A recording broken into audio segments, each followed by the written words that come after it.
you're wondering why you're overwhelmed, you're anxious, you're stressed, you're depressed, it is because of your own thoughts.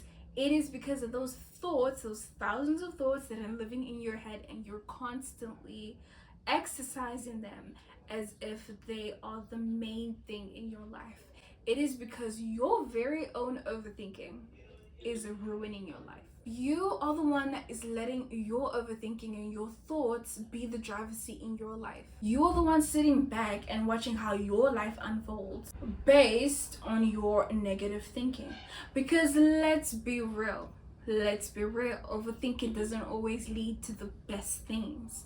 Sometimes overthinking can lead to very negative thoughts, because most of the time, if it was something positive, we wouldn't really be overthinking it.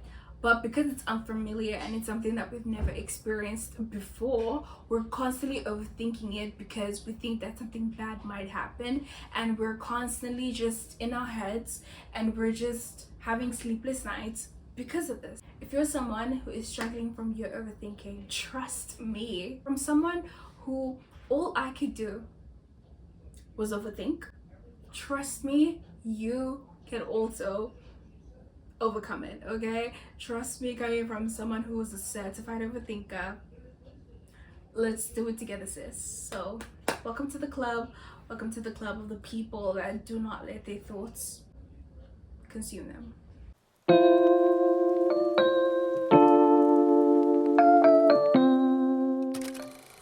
The first thing I would like to say, this is not even a point by the way, but the first thing I would like to say is that what I realized about overthinking, my overthinking doesn't mean that it's actually right thinking, and that there's a there's a very fine line between overthinking and actually weighing your options out.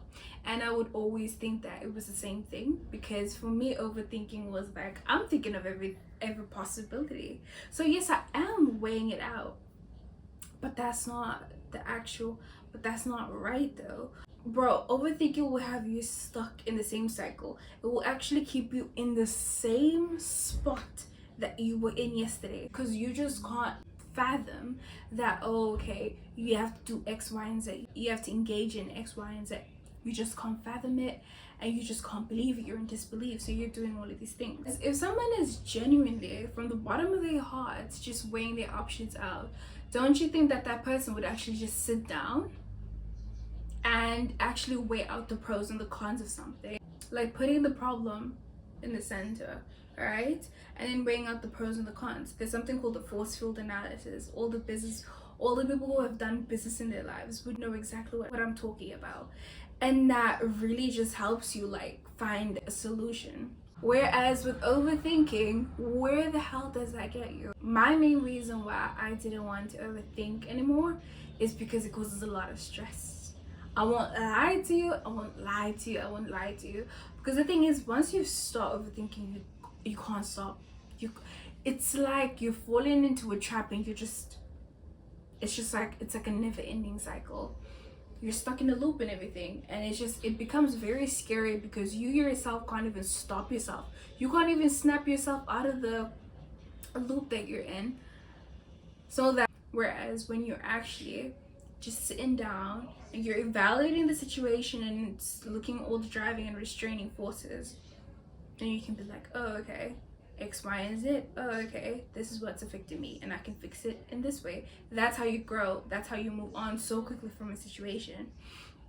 Whereas when you're overthinking, you're never truly going to be moving on, but you're actually just going to have this one thought or more than one thought, and it's just going to be all that's occupying your head, and there's going to be no progression. There's no progression whatsoever. Yeah, overthinking causes a lot of stress, and I was just like, whoa, I'm too young for this. And really and truly, you are, to be overthinking and everything. It's a lot. And also, overthinking causes a lot of doubt and a lot of fear. And my thing is, once you've overthought this thing, right? Another thing, it actually takes the fun out of things. If we actually think about it, it takes the fun out of things, because let's say you were supposed to be at an event, or let's say you were supposed to go out on a date, I don't know, and let's say you've overthought this in your head and you've lived it in your head.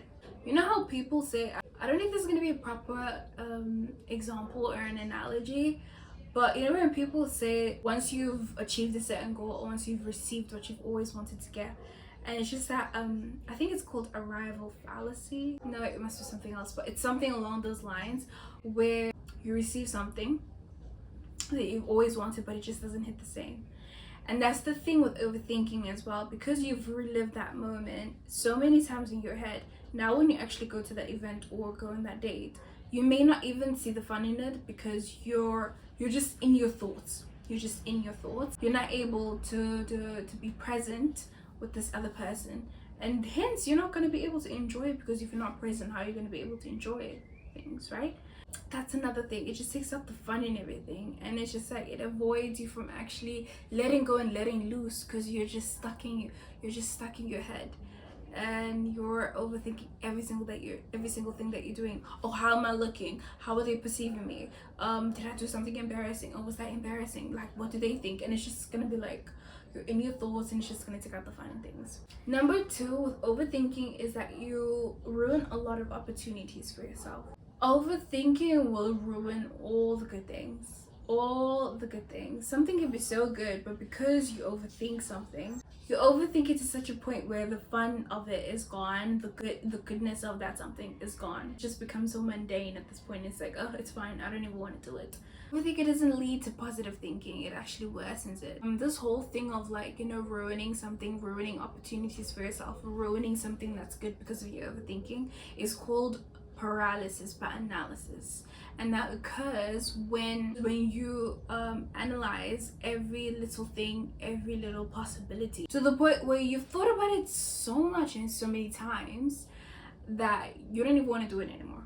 And honestly, that's so valid, because why would you still be excited to do something that you've already relived in your head? You've gotten yourself to experience what it would be like, so what's the point in even trying to do it anymore? Listen, where would you be right now if you actually did that thing without overthinking?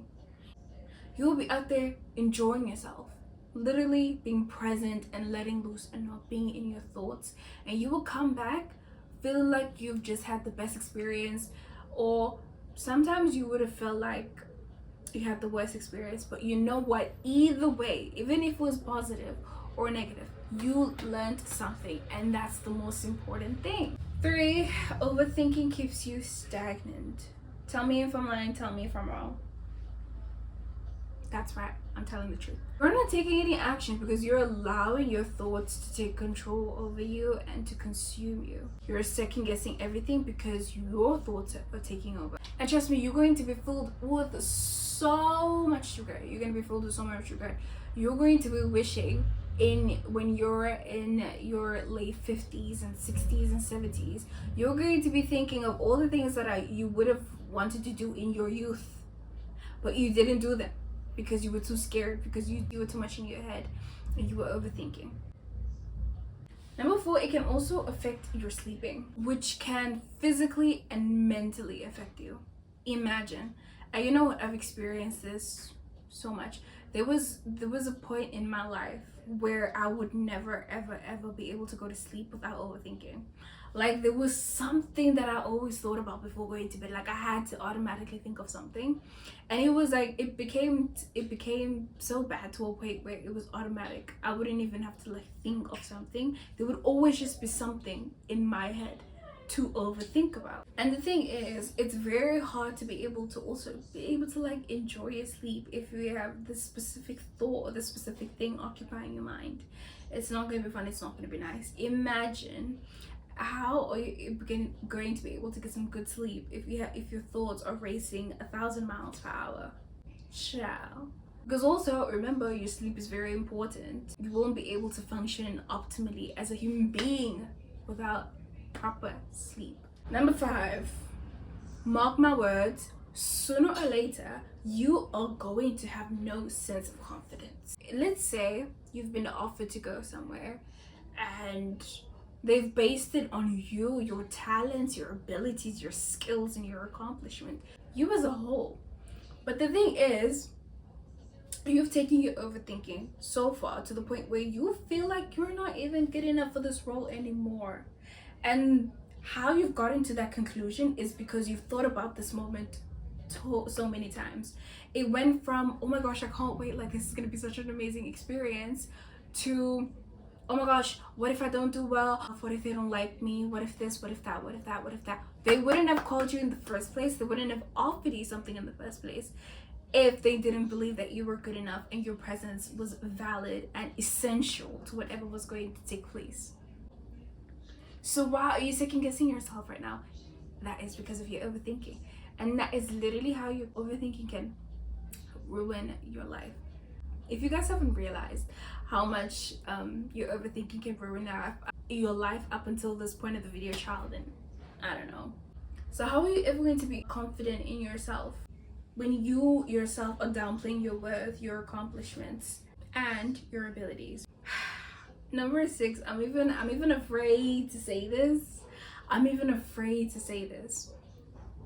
Your overthinking can strain your relationships. Yes, I said it. It can strain those relationships, whether it's with your friends, family, or your romantic partner. It can.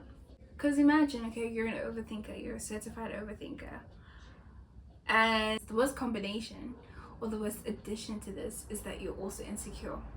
Now, overthinking mixed with insecurity is like a recipe for disaster, because you're going to become so attached, so clingy. That person won't even be able to breathe when you're with them. And the thing is, this can be very good or bad, because some people don't mind it, but some people can say, okay, you're taking it too far, especially if you're going to be very insecure, because now you're going to overthink, who are they with, what are you doing with that person? It's not even like you don't even trust your partner anymore. You don't even trust yourself to believe that you're enough as it is. Number 7, you won't be able to enjoy your life anymore. When you're constantly worried about your future and your past, how are you ever going to be able to live your life like a butterfly? You're free and you're flourishing and you're out there looking like a hottie. How will you ever when you're constantly just overthinking about your future and your past? And lastly, number 8, you will lose your passion and your creativity. I was taking my time with this one because it's very hard for your passion to die down. Like, if you want to do something, okay, cool, but then you can also not want to do that the next minute because it's not your passion. When you get to a point in your career or whatever the case is, whatever you're passionate about, when you get to a point where you're overanalyzing every little thing, you're critiquing every little thing to the point where it's not even critiquing anymore. It's becoming like you're doubting yourself way too much, and you're believing in your inadequacies, and you're being your biggest hater right now. That just takes out all the joy in the experience, because the thing with passion, is that it's the joy that comes from it. For me, what I believe is like your passions comes out of your hobbies, and your hobbies are things that you love to do. And when you love doing something, you do it without a care in the world. You do it with such care. And the thing about that is, like, sometimes with certain hobbies and passions, you're not doing for the sole purpose of perfecting it and making sure that this and this and this and this. Obviously, with some things, some might want to become a perfectionist and whatnot. But when you've reached a point where your overthinking doesn't even let you have fun in your passion project and everything, it's gonna take out the joy in every damn thing. Now, when you don't have that passion for something and you've lost the creativity as well, you're going to automatically become miserable because you don't have anything to go back to. How can we fix this? The first thing, you need to finally focus on immersing yourselves in situations. By me saying that, I mean that you need to learn to be present. Immerse yourself, and specifically immerse yourself in situations where you'll be the most carefree, or where you allow yourself to be the most carefree, and where you can enjoy, and where you can just actually see the beauty in life without having to overthink every little thing. Because you're going to come out of those situations feeling so amazing, feeling so energized, so rejuvenated, that you'll finally have that lust for life, that drive for life again. You'll actually want to experience such things 10 times more than you would have as your past self who constantly overthought every single thing. Hand over all of your thoughts to God. Hand it all over. This is the best advice that I can possibly give you, because honestly, it's what worked for me the most. You're not wired and you're not meant to carry every little thing on your shoulders. You're literally only a human being, but there's a greater power that has created you, and it is your job, it is your duty to be like, you know what, God, this is a bit too much for me, please help me. It's okay to ask for help. You're not meant to carry every burden, so don't let that be the case for yourself, because that will be how your life will end in misery. Number 3, a very big one, actually, a very important one as well. Stop forcing yourself to think of nothing, because that's only going to make you think of everything.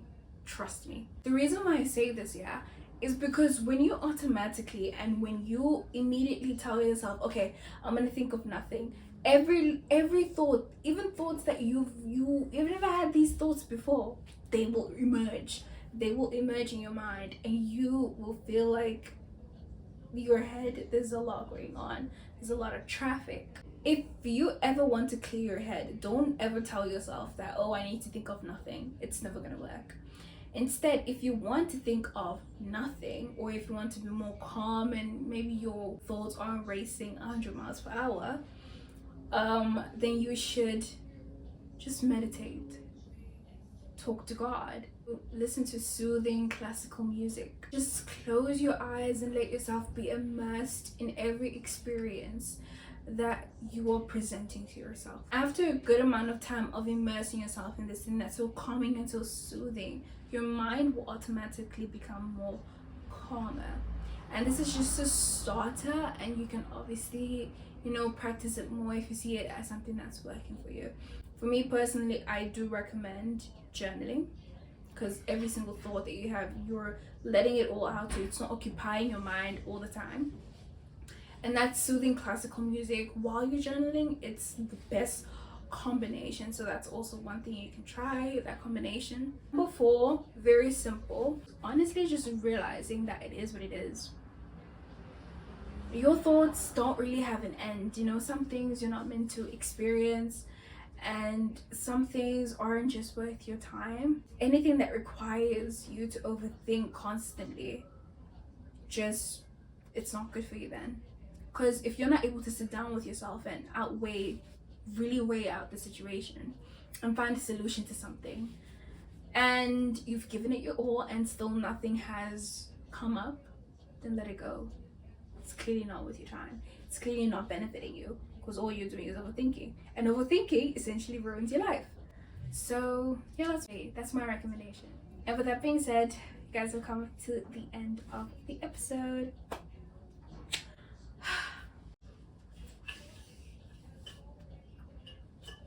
I really hope you guys enjoyed. I really hope you guys learned a thing or two. I really hope you guys actually realize that overthinking is not that good for you, and that you should just put it into an end because it's what's best for you. And yeah, I'll see you guys in the next episode.